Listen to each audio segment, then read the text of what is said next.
Some of y'all really gotta lower your comm prices. I'm sorry, but the reason no one's buying your $100 full body is because they can't afford it or aren't willing to pay that price.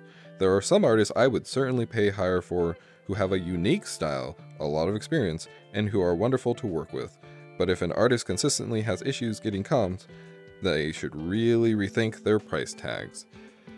That was a reading of a tweet that, you know, has been going around the twitter.coms. Please don't seek out the tweet if you haven't seen it yet, because like as an artist, these sorts of tweets happen every so often. It's a constant topic that's brought up because the fandom does not really talk about this very well. I'm gonna try to keep this video short because this topic revolves around a bunch of issues and solutions that like I'll be talking about in the future. There's just a very particular thing that happened to annoy me in this instance because it annoys me in every instance, but this time I was able to describe it so much better. If you know anything about the furry fandom, you'll know that a lot of people lean towards the left in this fandom, which I think if you look up a fur science like poll, you'll see that a lot of people will like socially be very left because, you know, we're weird animal people. You kind of have to be, but even like politically, like economics and like all the theory and stuff like that, they also will lean towards the left, which means that in this case, when I say leftist, I don't mean Democrats.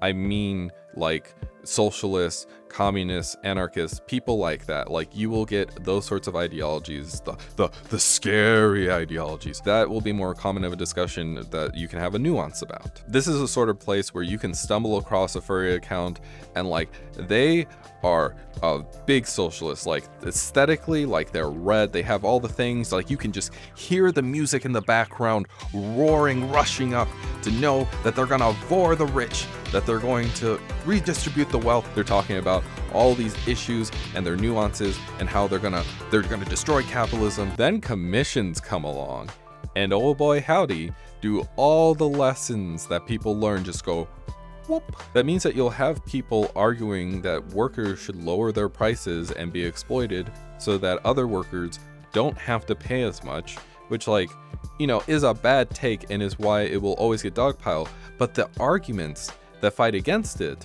are just terrible, bad, like they're not good.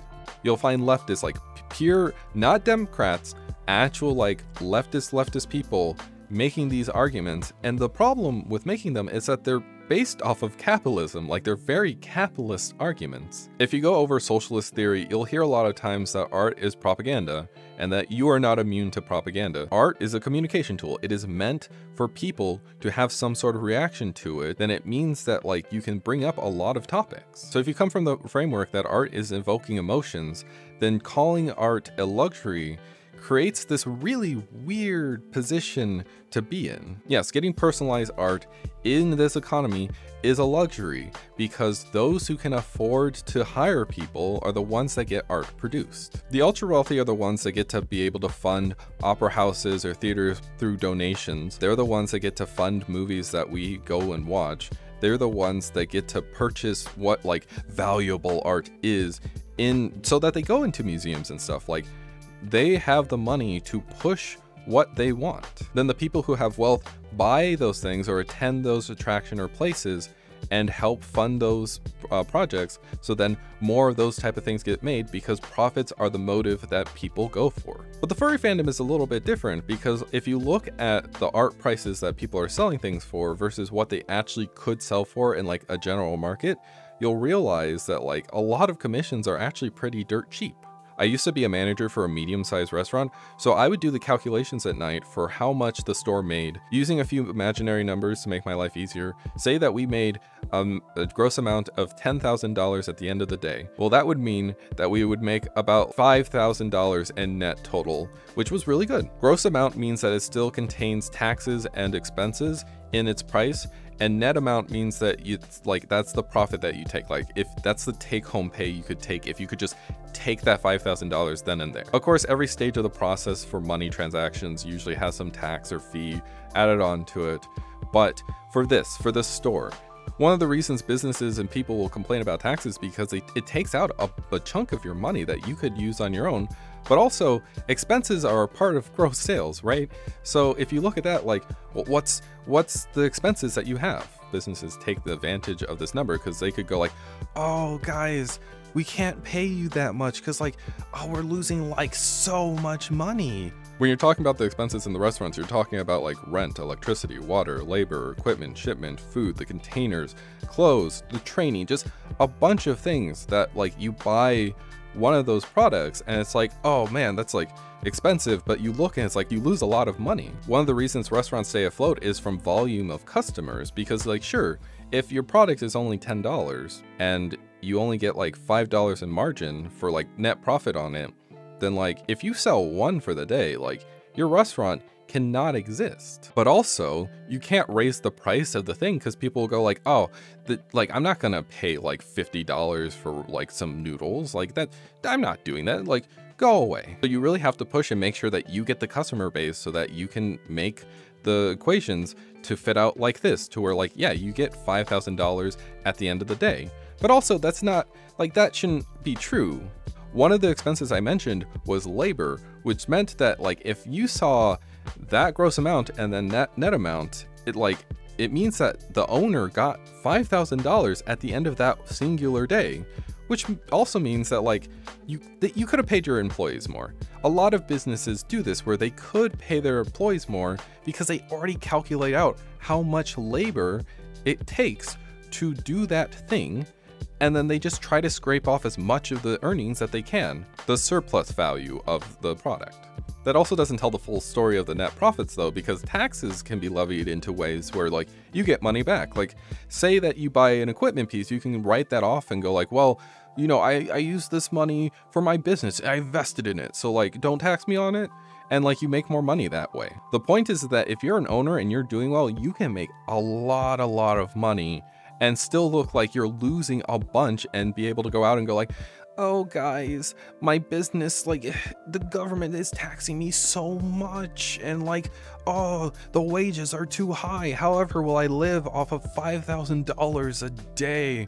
Oh, the tragedy. I'm a fairly decent sized artist, so my last opening for commissions that I did recently was $150. Now you can look at that and go like, wow, that's $150 per picture. Like that's really good. But then, you know, the taxes and the expenses come back in.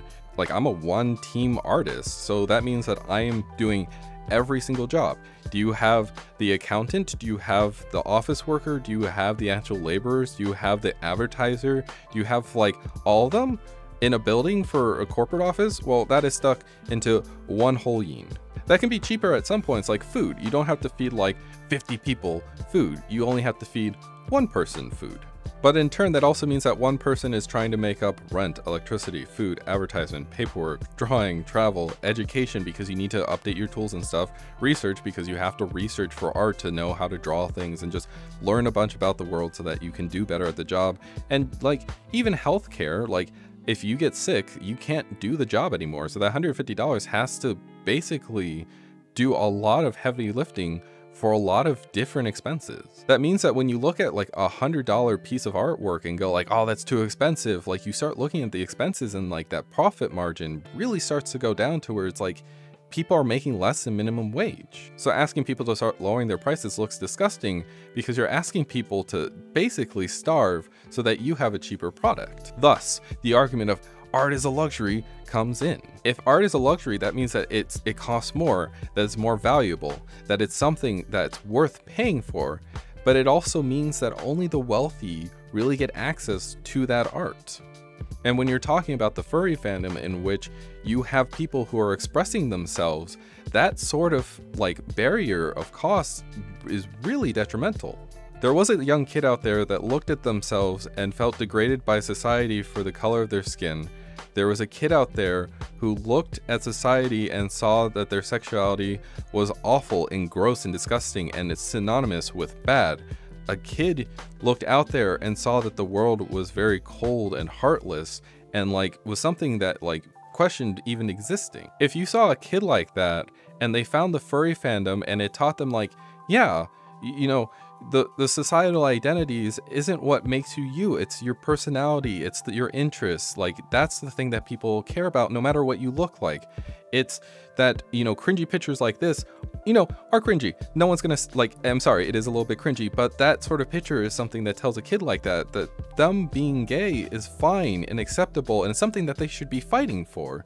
And that, you know, with people caring about like silly animal people and doing charities and all these things, like showing a kid like that was meaningful, that the people who are producing the artwork that they saw, that they stumbled across, meant more than just the artwork, but the language and the communication that it built. I would hope you wouldn't look at a kid like that trying to access the fandom and being able to get the money to afford commissions so that they can get their personas seen and to be able to be perceived how they wanted to and be able to start expressing themselves. Look at that and go like, that is a luxury, kid. You gotta be worthy to pay for that. Of course, nowadays I can freely express myself through my own hand because I learned how to draw. That little Koor went and said like, yeah, I want to be the one that draws. But not everyone can do that, nor does everyone want to do that. In this society, we do see a piece of paper that has no value as being worth $1, and we see that collection of capital being equated to someone's self-worth. Meaning that if you base your fandom around a luxury that only people who are worthy get to have, then you're basically saying that the wealthy get to actually have art and culture and all these things, while the poors get dirt. Which in and of itself doesn't make much sense because a lot of culture comes from people who struggle, because a lot of, again, art is communication, and a lot of beautiful art comes from people coming across a problem being like, I need a way to express this, and I'm gonna express it in this way, and then other people taking that package and going, wow, this really resonated with me. Eventually things become bland and warped because a game of telephone happens on that art because, again, art is communication. So eventually it will get to a person who doesn't understand it, but will still go like, wow, I see that is popular. I will take this and remake it into something that I can sell because people like it. But like, you don't sell a thing well if you don't actually understand it, unless, you know, you get a bunch of wealthy people who also don't understand it, but want that to be the popular thing because everyone else sees it as popular, and that's where you get this distorted form of art. This means that arguing that art is a luxury is directly arguing for the wealthy to have control over this communication form, and that communication form gets distorted because having wealth does not equate to understanding the art. So art shouldn't be a luxury because in the society, art as a luxury is a capitalist thought around people who get to control that thought via money, which is the whole opposite thing of being a leftist. You don't want that. Which brings us to the other argument of like, oh, let the artist choose what they want to charge. Let them have their self-worth. And like, that goes against like just socialist thought. There's a book called Das Kapital, which translates into English as The Capital, which is a very boring translation. I wish that it had some flair because honestly, that would have made it like go so much further because it's The Capital is such a boring name. In that book, it still talks about how value is made because if you just go like, oh, anyone can charge whatever they want, like that just starts going to free market forces. Like you can't do that. Leftists have to be able to explain what value is because otherwise you get people who will look at you and go like, well, clearly there's value in this and there's a way to determine that value. So you can't just have people like just saying that like, yeah, my commission is worth $1 million, pay me $1 million, because no one's gonna buy that. And so you're gonna have the artist who's like, well, how am I supposed to correct course so that people buy this thing? And the solution people will find today is some type of capitalist theory about like what I said before when I was a manager, like, yeah, you can make the product low, but sell a lot of volume, or you can sell less volume, but make it a higher price. But the thing about a lot of restaurants and in a lot of artists is that a lot of people fail because even if you price your thing correctly, it's still a lottery ticket on whether people actually buy the thing or not. Even if people want it, like they may not know about it, which means that you have to invest in advertisement, which means that you need to create the like higher cost, which makes it like something that people no longer buy. Like it's this cycle that's terrible. And it's a cycle that leftists are then promoting by saying, instead of like how value works and how we should talk about it to people so that they understand what it means to buy a product, but also what to sell a product, it's just just sell it as you're worth, just go. A main aspect about that book, which I'm not going to go over because it's too long, but like the main aspect that like people need to take away from that book is that it still talks about how value is generated and why things are valued in the first place. So when you tell an artist just to charge whatever they feel worthy, and then they see that the market forces are failing them, then they're just going to look at you and go like, well, you kind of failed me because you didn't explain why something was valuable. You just told me to do this thing that is against my interest. The solution here is not individuals making their own set of money so that they can maybe be well off while others lose the lottery and fail and starve. That's just not a good way to live, nor is it a good solution for a bunch of people. That's why this capitalist system is so bad right now. The reason that this debate keeps going on is because we do not facilitate the means for people to understand or to be able to create situations in which they have the money to be able to spend on artists, and for artists to have the systems and infrastructure to be able to do their works without being exploited. Like right now, it's just a game of like which person gets to be exploited, and you're hopefully the individual who made it through and isn't the one that is in the gutter. And like it's just a bad system. We shouldn't be advocating for individuals to price whatever they want and hope that they win the lottery.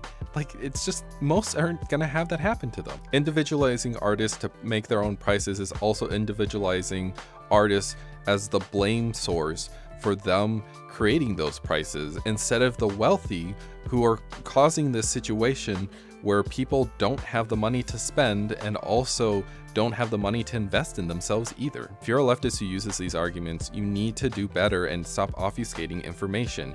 You need to make it to where art is not a luxury, but a form of communication that we need to facilitate and protect for both people who want it and for people who create it. We need to stop asking people to set their own prices without understanding what value is, because all that's doing is just giving people up to the market forces, which again is absolutely contrarian to what leftists are for. $100 in this economy really isn't that much.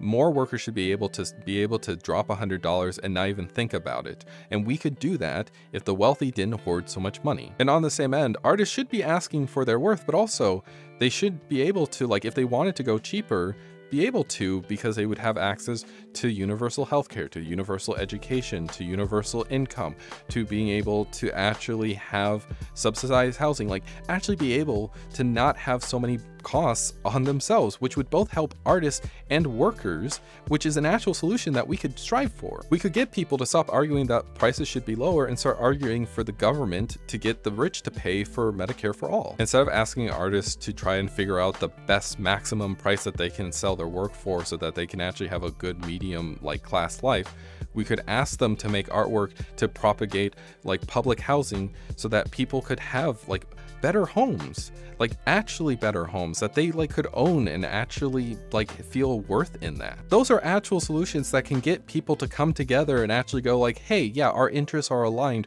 We want these things so that we can get more furry art, so that we can actually access art, so that we can work with people and like even get to a point that maybe art isn't a commodity, but is something that like is shared like language. We could get to that point if people did not bicker on points that helps no one. If somebody doesn't live up to your standards of $100 commission and they're open to critique, or like, hi, I'm open to critique if you ever like to do that. But like, if somebody's open to that, let them know and like actually explain it to them so that they can figure out like how they should price things or anything like that. But also, that shouldn't be the main focus. The main focus should be actually fixing underlying problems, which is why when people make blanket statements like, oh, you should just lower your prices if you're not worthy for the wealthy to pay for them, like, it's just unhelpful, causes bickering, and again causes leftists to go from like, yeah, we got to take the means of production, gotta for the rich, and turns them into like little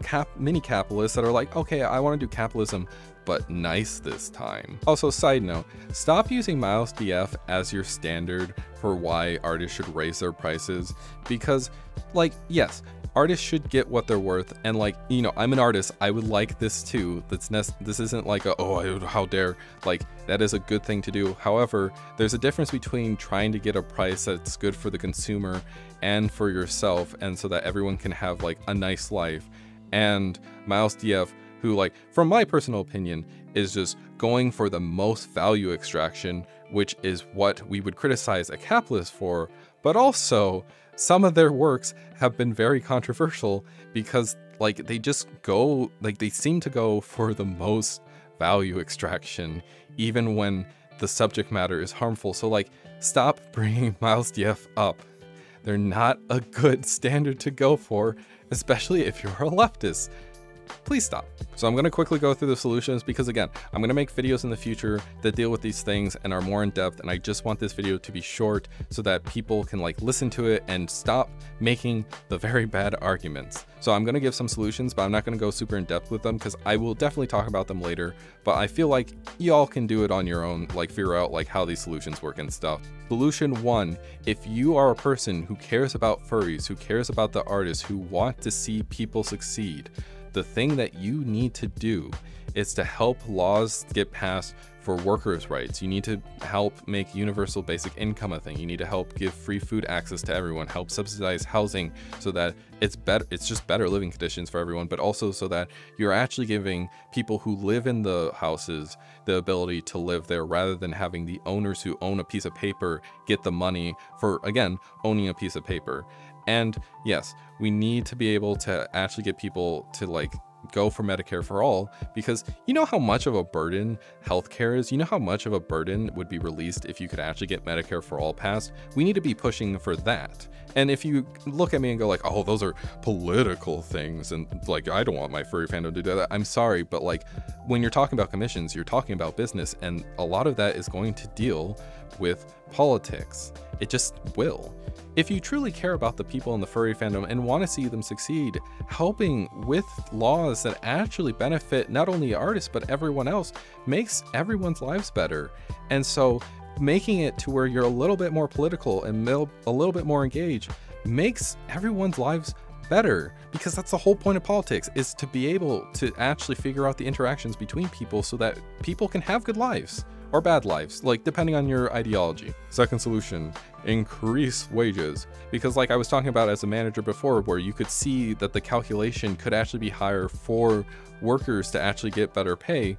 Like a lot of capitalists take surplus value and just extract it for themselves, which means that like $100 is a lot, but we could make $100 less for everyone by actually making it to where most people have a bunch of wealth. Create unions and mutual aid groups to actually make it to where people come together to help people rather than coming towards the owner and just listening to their every word. Fight for those wages. That directly helps you, but it also indirectly helps artists because, again, you get the money to be able to spend.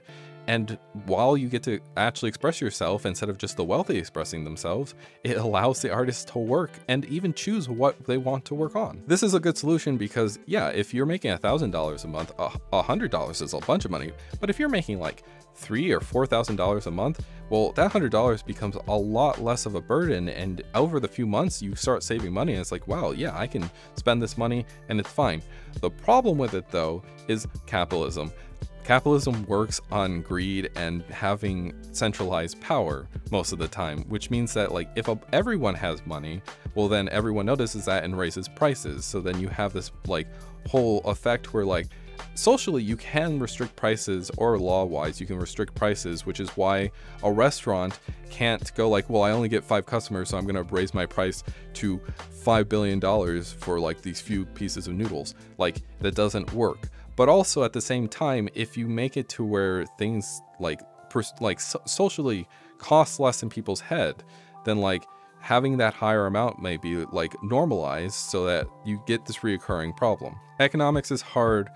We do need higher wages, but like just saying like everyone needs higher wages also doesn't fully help, because again, it's still based within a system of greed, and that system of greed eventually comes to haunt all of us. Unless you go with solution 3, which is a progressive tipping system. There's regressive and progressive taxes. Progressive does not mean leftist. It like means other things. We could actually have artists have a lot lower prices, but then have artists make more money by having like wealthier people make up the difference. And that's what the progressive means. And so if $100 is like, ooh, that's really hard to do, but I'm gonna do it, then like you wouldn't like tip anything because like it's very hard for you to pay that $100. But if you're a fursuiter who has a trust fund and you are like a millionaire and stuff, then like maybe you could turn that $100 commission into a $700 commission, and thus make up the difference so that artists can work and be fine, and you are still fine off because like you have a bunch of money. This solution is good because you get the charitability of people to actually go out and help artists based on the amount of wealth that they have, and everyone becomes fine because that is a way of wealth distribution, is by people redistributing the wealth themselves. The bad part of this is that there's every single incentive to never do this. And like, that's sucky because like a lot of people do tip, and like if you're a person who tips artists, like I'm very glad that you do that. That's very good. But also you have two problems, which is that you get people who think they have to tip, which like defeats the whole purpose. Like if you can't tip because you're poor, you shouldn't be tipping, and people shouldn't be going like, ah, they didn't tip, I will avoid them, because like that's messed up. Why are they gonna tip if they can't afford it? That's sucky. And on the other hand, being wealthy means that you've been able to hoard wealth, which means that if you give out a bunch of your wealth, you're more likely to get into a random chance where you lose a lot of your money. The idea that a wealthy person stays wealthy is based on the idea that they'll keep generating income or keep that income pretty high. Take for example, Motor City FurCon, which a few years back, if you were at the auction, you'll have come across a Fur who was auctioning off this like 3D plastic dinosaur, which was super cute. If I remember correctly, I believe one of the highest donations was for that dinosaur, because you had two people competing against each other for it. So like you started off super low, but then it started getting higher and higher and started going to like the hundreds, 500, 600, 700, 800, 900, until like it hit $1,000. Now, of course, you can look at that 3D printed dinosaur and go like, oh, why would you do that? And of course, part of the reason is like the dinosaur is cute and like that's the whole purpose. But also it was for a fact that like, you know, what if that person made a decent amount that year and actually was able to save up enough money to go like, yeah, I can finally give back because I actually had the ability to do that. And that person was me. They're living with some raccoon family now, which is very cute. My original plan was to spend something like $600, I believe. And so like adding extra $400 was not that big of a deal. But years later, I'm doing an art business that like needs funding, and I'm trying to do videos that also need funding. And you look at like that $1,000 and go like, well, I would need help eventually, because like I can't invest in myself anymore because I don't have that much of an income. Well, was it the right choice to do that? Thus, you can come to the conclusion that like you either need to believe that you'll keep getting the income to be able to support that sort of charitable giving, or you need to hoard it so that maybe one day in the future you can do that. Or the smart decision is that you just don't do that at all, and then you keep the money, and then you'll always be safe because you keep hoarding that money. And like those three options are not great. Like the one where like if you're sustainable and you can do things, that's good, because like if you, I believe that if you actually make people's lives sustainable, they are very willing to do charitable givings or volunteer their time, because that's just the right thing to do. Most people like doing the good thing, but at the same time, like we have a system that like very much incentivizes the other two options, and the other two options are bad, because if you keep investing so that you don't donate, that you just keep investing in yourself so that you'll eventually donate, eventually you'll be super old, and then you'll be like, oh, I didn't donate as much when I needed to, because all you were focused on was getting that investment. Or you just hoard the money and then you're completely safe, and then you don't have to think about anything else, because it's like, well, I don't have to deal with the problem because I have enough money to avoid the problem. Thus, getting people to do a progressive tax on themselves as an individual is just a really bad idea. You have to collectivize it. Otherwise, like, yeah, if you do that too much and you don't play your cards right, or you lose the lottery, then you become like, you end up in a bad situation. And then like you get a lot of jaded people who then go like, oh, I should have just thought of myself. And like, it's just bad. It's just not a good outcome. And we want more people to be able to actually like do the things that like help others. Like that's the whole point. The fourth option is just to destroy capitalism, which I won't stop you unless you're a fascist, because like, you know, just because you destroy capitalism doesn't mean that you can't like put in another bad system like feudalism or something. So like, you know, don't be a fascist. Thanks. Again, I'm gonna make more in-depth videos in the future.